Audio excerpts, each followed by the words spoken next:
From the second you were born, the world handed you a script. It was written before you could even speak, tucked into the blankets of your crib, and reinforced by every movie, every song, and every family dinner you've ever attended.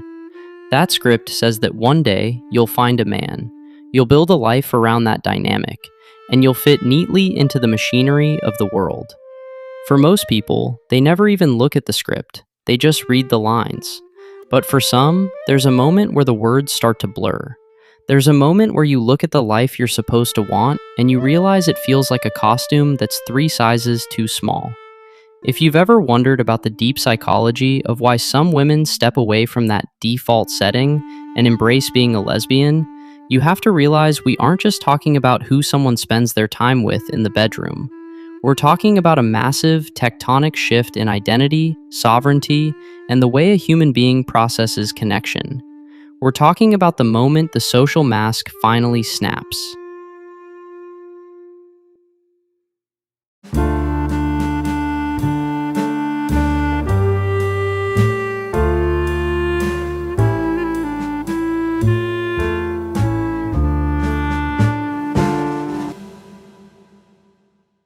Let's talk about this friend to friend, because this is a topic that is usually buried under a lot of political noise or shallow stereotypes.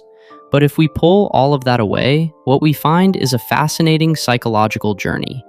It's a journey of deconstructing what we call compulsory heterosexuality, or Comphet. This isn't just a fancy academic term. It's the psychological pressure to perform attraction because that's what society demands for survival. Think about it. From the time a girl is 5 years old, she's asked who her crush is at school. She's taught that her value is often tied to her proximity to male attention. Because of that, a lot of women spend years, sometimes decades, performing a version of themselves that isn't real. They aren't lying, they're just following the only map they were ever given. The psychology of becoming, or more accurately, realizing you are a lesbian, often starts with the exhaustion of that performance. It's the moment you realize that the energy it takes to maintain that standard life is slowly draining your soul. Now, people always ask, is it nature or is it nurture? Is it in the DNA or is it a reaction to life experiences? The truth, as far as the deep science goes, is that it's a complex, beautiful cocktail of both. We know there are biological markers, we know there are hormonal influences in the womb, and we know that sexual orientation is a deep-seated part of the human hardware. But we also have to look at the psychological environment. A lot of people like to use the bad experience with men narrative as a way to dismiss lesbian identity. They want to believe it's just a reaction to trauma, because that makes it easier to fix or ignore. But the psychology tells a different story. While trauma can certainly shape how we interact with the world, it doesn't create a sexual orientation. What it can do, however, is act as a catalyst. It can be the thing that finally makes a woman stop and ask, wait, why am I doing this?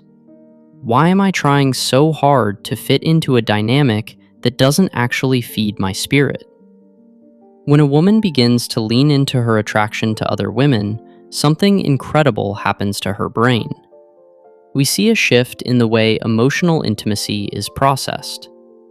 In many heterosexual dynamics, there is a built-in power struggle, or a gendered division of emotional labor.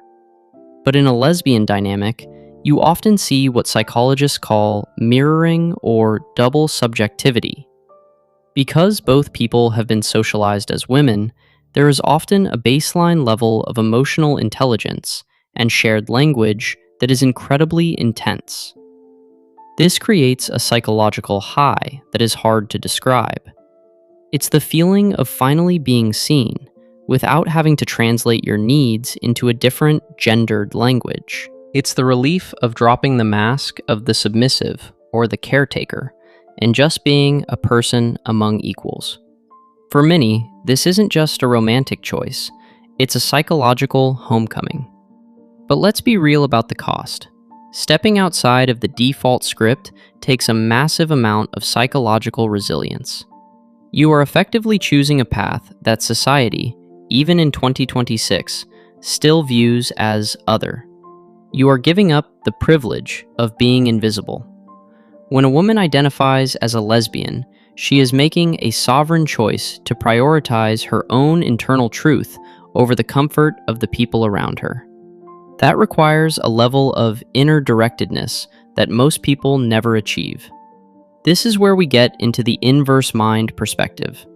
Most people spend their lives seeking validation from the outside. They want to be normal.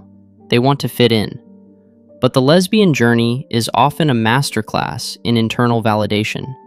You have to find the strength to say, "The world says I should be X, but every fiber of my being says I am Y."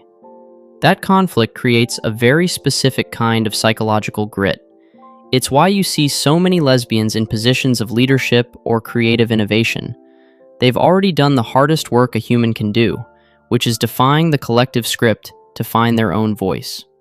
There's also a fascinating psychological element called lesbian bed death that people joke about, but the psychology behind it is actually quite deep. It's often not about a lack of desire, it's about merging. Because women are socialized to be highly empathetic and connected, two women in a relationship can sometimes become so emotionally fused that the individual self starts to disappear. Psychologists call this enmeshment. Part of the psychological work of being in a healthy lesbian relationship is learning how to stay connected while also staying sovereign. It's the dance between we and me. We also have to talk about the late bloomer phenomenon. Why do some women live 20, 30, or 40 years as straight women with husbands and kids before suddenly realizing they are lesbians? This is one of the most powerful examples of the human mind's ability to compartmentalize. The mask can be so convincing that we even convince ourselves. But the dark truth of the subconscious is that it never forgets. It waits. It waits for a moment of quiet or a moment of crisis to whisper the truth. When a woman comes out later in life, she isn't changing, she's finally integrating. She's taking all those fragmented pieces of herself and putting them back together. It's a terrifying process. It involves breaking down the life you built and admitting that the foundation was based on someone else's blueprints. But on the other side of that terror is a level of peace that most people will never know. It's the peace of being integrated. If you're watching this and you felt that pull, that sense that the script you're reading doesn't quite match the heart beating in your chest, I want you to know that you aren't glitching. You aren't broken. You're just waking up to your own sovereignty. You are realizing that your desires, your connections, and your identity don't belong to your parents, your church, or your culture. They belong to you.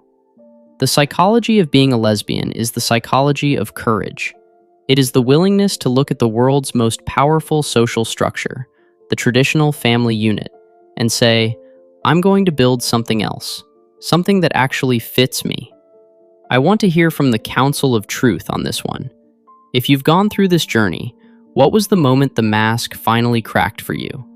Was it a specific conversation? A movie? Or just a slow, quiet realization that you were tired of performing? And if you're someone who is still wearing the mask, what is the biggest fear holding you back from stepping into your own truth? We talk about a lot of dark and intense topics on this channel, but there is nothing more intense than the truth of who you love and how you connect. Because at the end of the day, if you aren't sovereign over your own heart, you aren't sovereign over anything. I read every single comment you guys leave. This community is where we stop the performance and start looking at the mechanics of being human.